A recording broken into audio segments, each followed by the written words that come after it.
Vamos então resolver o exercício número 3 do conjunto de exercícios Vou Aplicar Mais, associados à representação e tratamento de dados.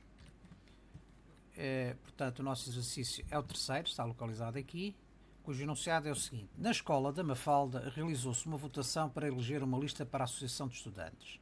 Apresentaram-se a votação 4 listas, a lista A, a lista B, a lista C e a lista D. Na escola há 960 alunos, mas só 600 é que votaram. A tabela ao lado apresenta os resultados dessa votação. Portanto, temos aqui várias questões. Vamos então começar pela primeira. Qual foi a lista eleita para dirigir a Associação de Estudantes? Quando estamos a analisar um problema de representação de dados e tratamento, é conveniente sabermos que tipo de variável é que nós estamos a abordar. Portanto, neste primeiro caso, que tipo de variável é que nós temos aqui na votação? É uma característica lista para a Associação de Estudantes. Portanto, isto é uma variável qualitativa ou quantitativa. Não é quantitativa porque não pode ser medida nem pode ser contada. Portanto, é uma variável qualitativa.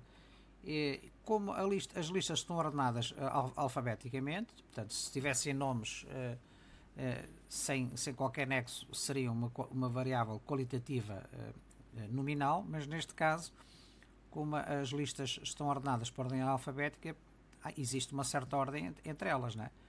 Primeiro existe a lista A, depois a B, a C e depois a D, por ordem alfabética. Portanto, podemos considerar que é uma variável qualitativa ordinal, portanto, com uma certa ordem. Vamos então responder à primeira questão. Qual foi a lista eleita para dirigir a Associação de Estudantes? Nós verificamos pelas votações das respectivas listas. A lista A teve 124 votos, a B 170, a C 60 e a D 236. Então nós verificamos que a lista D foi a mais votada, teve 236 votos. A seguir vem a lista B, 170, depois a lista A, 124 e finalmente a lista C com o menor número de votos, que teve 60. Portanto, a lista eleita foi a que teve maior número de votos, ou seja, foi a lista D. A segunda questão é, qual é a população em estudo? Portanto, qual é a característica comum que nós temos aqui? É o conjunto de alunos da Escola da Mafalda, não é? É sobre esses que vai haver votação. Simplesmente, dos 960 alunos, apenas 600 é que votaram.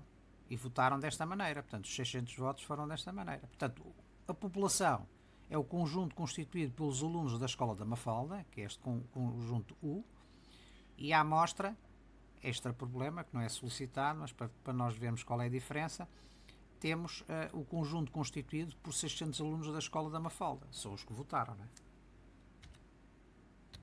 A terceira questão é, representa os dados num gráfico circular.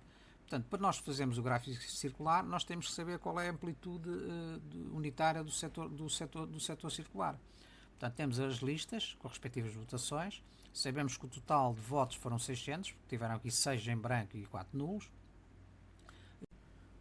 Portanto, 600 votos correspondem a 360 graus de amplitude, a amplitude da circunferência, portanto um voto corresponderá a x. Isto é, x é igual a 0,6 graus, de onde podemos concluir que a amplitude unitária do setor circular é de 0,6 graus por voto. Portanto, sabendo esta amplitude unitária, basta multiplicar esta amplitude unitária pelo respectivo número de votos e nós vamos obter a amplitude do respectivo setor circular. Depois podemos eventualmente proceder a arredondamentos, neste caso, arredondando as unidades, nós obtemos na mesma 360 graus, portanto podemos considerar estes valores aqui de arredondamento para a amplitude dos respectivos setores circulares para traçar o gráfico circular. Aqui podemos ver aqui, a título extra do problema, a representação em termos de diagrama de barras dos dados. Portanto, vemos a lista A, a lista B, C, D, verificamos que a lista D é a mais votada e depois aparece-nos aqui a quantidade de votos em branco e votos nulos. Aqui neste slide podemos ver os dois gráficos circulares, tendo por base o número de votos, a frequência absoluta, portanto, da variável, e a outra a frequência relativa. Isto é a percentagem em termos de votos, não é? Estamos a falar do resultado de votação. Portanto, aqui podemos ver que a lista D foi a mais votada, não é? E a lista C, que é esta aqui em baixo, foi a menos votada, com 10% apenas dos votos, enquanto a lista D teve 39%. A linha 4, podes calcular a amplitude deste conjunto de dados. Explica porquê. Portanto, quando nós vamos calcular, e por isso é que é importante nós analisarmos qual é o tipo de variável que estamos a abordar, nós temos que ter em mente qual é a nossa variável. A nossa variável é uma variável qualitativa, não é assim? Que assume um dos 4 valores. Lista A, lista B, lista C, lista D, eventualmente a questão dos votos nulos e os votos em branco.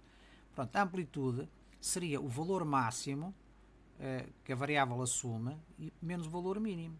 Nós, no fundo, sabemos que a lista D foi a mais votada, a lista C foi a menos votada, mas nós não podemos fazer a subtração de a lista D menos a lista C, não? Isto não tem qualquer nexo. Portanto, exatamente porquê? Porque a variável é qualitativa. Podemos então concluir que a variável qualitativa, a lista para a Associação de Estudantes, não está associada ao número de votos que ela teve.